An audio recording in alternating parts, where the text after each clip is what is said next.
बिल्कुल। जी आज कुछ कहना चाह रहे थे पौरुष भारद्वाज साहब, जल्दी से जवाब दीजिएगा। सवाल मेरा भी ये है कि भाई जो कहा प्रोडक्टिव राजनीति छोड़कर मजे लेने का काम कर रही है क्या कांग्रेस? उसके बाद राखी जी आपके पास आ रहा हूं अगले सवाल के लिए। देखिए भविष्य जी, मेरी आपत्ति आनंद शर्मा जी की उस बात से कि ये कह रहे हैं कि भाई कर्नाल कांग्रेस जो है धरातल पर मेहनत नहीं करी, कितने पंप सेट लगाए कितने नहीं लगाए उसकी जानकारी नहीं दे रही। तो मैं आपका ध्यान दिलाना चाहूंगा कि कांग्रेस पार्टी जो है वो किरोड़ीलाल मीणा जी से आपदा प्रबंधन के मामले में जवाब लेना चाह रही है, बाढ़ राहत प्रबंधन के मामले में जवाब लेना चाह रही है। राज्य में आपदा प्रबंधन मंत्री की गैर मौजूदगी में राजस्थान में सैकड़ों मौतें जो है पानी की वजह से, बाढ़ की वजह से हो गई, उसका जवाब लेना चाह रही है। किसानों का जो सैकड़ों करोड़ की फसल राजस्थान में खराब हुई उस दौरान, उसके उसके कृषि मंत्री की अनुपस्थिति की वजह से उसके मुआवजे की तो प्रक्रिया छोड़ दीजिए, अब गिरदावरी तक नहीं हुई। तो निश्चित तौर पे ये मुद्दे हैं और ये बड़े मुद्दे, ये मास लेवल के मुद्दे हैं कि जो पूरे राज्य को प्रभावित करते हैं। इसलिए कृषि मंत्री की मौजूदगी होना आवश्यक है। और दूसरी बात, उनकी अपनी मजबूरी हो सकती है, मैं ये चीज नहीं कह रहा। कई वो मंत्रिमंडल के मुखिया होते हैं, वो किसी मंत्री के साथ सहज हो सकते हैं, किसी के साथ सहज नहीं हो सकते। मंत्री जी के कोई भी मंत्री खुद भी किसी मुख्यमंत्री के साथ सहज हो सकता है, नहीं हो सकता। तो सीधा सा तरीका है कि भाई आप सहज नहीं हो रहे, तो वो जाना चाहते हैं, किरोड़ीलाल मीणा जी सहज नहीं हो जाना चाहते हैं, मुख्यमंत्री जी की क्या मजबूरी है? आप इस्तीफा उनका मंजूर कीजिए ना।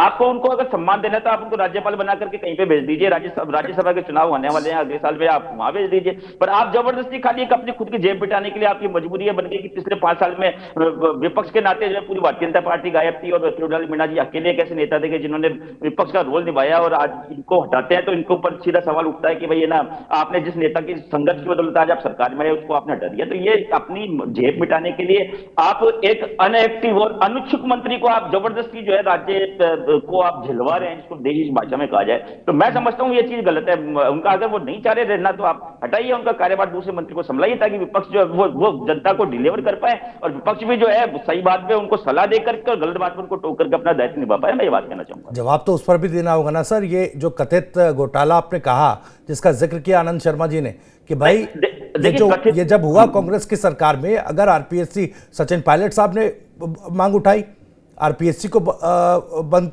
रद्द कर दीजिए, भंग कर दीजिए, इसके अलावा इसको भर्ती को रद्द कीजिए।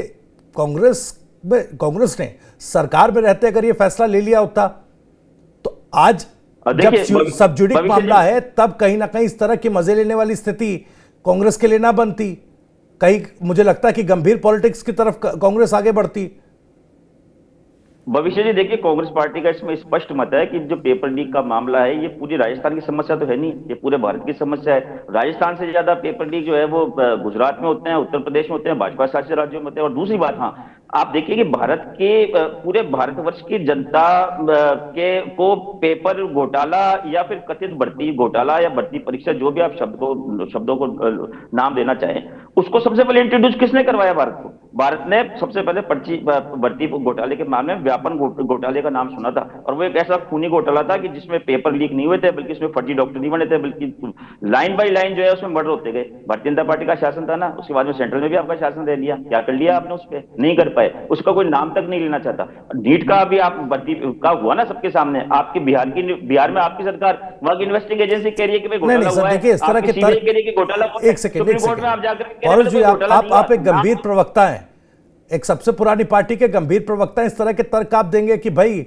उस सरकार में हुआ तो राजस्थान में भी वो चीज होनी चाहिए? इस तरह के तर्क अब किसी के गले नहीं उतरते सर। जनता भी समझदार है भाई। आपने भी तो राजस्थान में शासन किया ना, कई दशकों तक किया आपने, हर एक बार आपने मुझे सरकार बदली। मैं भारतीय जनता पार्टी के उदाहरण देकर के आगे इस बात को कहना चाह रहा था कि जो उसी प्रक्रिया में जो राजस्थान में अगर कोई कमियां रह गई हमारे शासन में, भारतीय जनता पार्टी तो उसके तार हमारे नेताओं से जोड़ती थी। भारतीय जनता पार्टी इस बात को कहती थी कि साहब हम सरकार में आएंगे तो हम बड़े बड़े मगरमच्छ पकड़ेंगे, बड़ी बड़ी मछलियां पकड़ेंगे। भविष्य जी आपको ध्यान होगा भी जयपुर में कुछ समय पहले ऐसा ही भर्ती घोटाला जो है, ऐसा ही भर्ती को रद्द करने की मांग को लेकर के कुछ छात्र जो है वो पानी की टंकी पर चढ़ गए थे और किरोड़ीलाल जी के मनाने से नीचे उतरे थे, और उनकी पूरी रिपोर्टिंग मीडिया ने 2 दिन तक लगातार की थी। और उन्होंने जिन 2 व्यक्तियों का नाम लिया था इस पूरे भर्ती घोटाले के अंदर, कि सरकार इन 2 जनों को बचाने की वजह से जो है सरकार जो है इसको भर्ती को रद्द नहीं कर रही, उसमें इस वर्तमान सरकार के एक मंत्री का भी नाम था और सीएमओ में कार्यरत एक वरिष्ठ आईएएस का भी नाम था।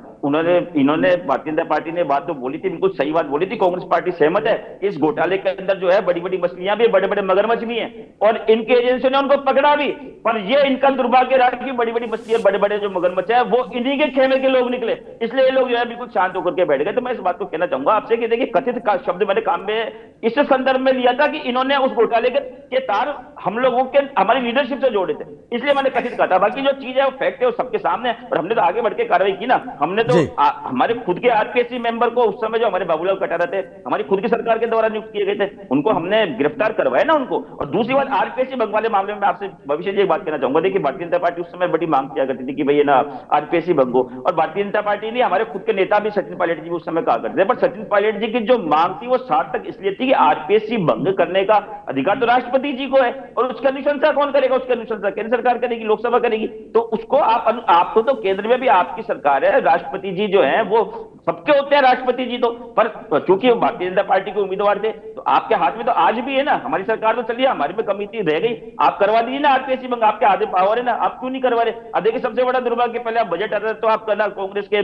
नेताओं को, कांग्रेस के अधिकारियों को गाली बकते थे और आपने बाद में अपनी सरकार का पहला बजट भी आपने उन्हीं अधिकारियों से तैयार करवाया कि जिनके ऊपर आप भ्रष्टाचार के आरोप लगाते थे। आप आरपीएससी की जो बॉडी है उस पर आप उस समय आरोप लगाते थे और आज आप कह रहे हैं कि साहब हमने इतनी नौकरियां दे दी। तो आज की नौकरियां कहां से आ रही है? उसी आरपीएससी से आ रही है ना। आपने क्या चेंज करा? आपने एक मेंबर घटाया उसमें या बढ़ाया? आपने नहीं बढ़ाया। ये आपका दोहरापन है जो जनता देखती है और जनता जो है आपके दोहरेपन की वजह से आपको हर 5 साल बाद चुनाव करवा देती है। मैं ये बात कहना चाहूंगा।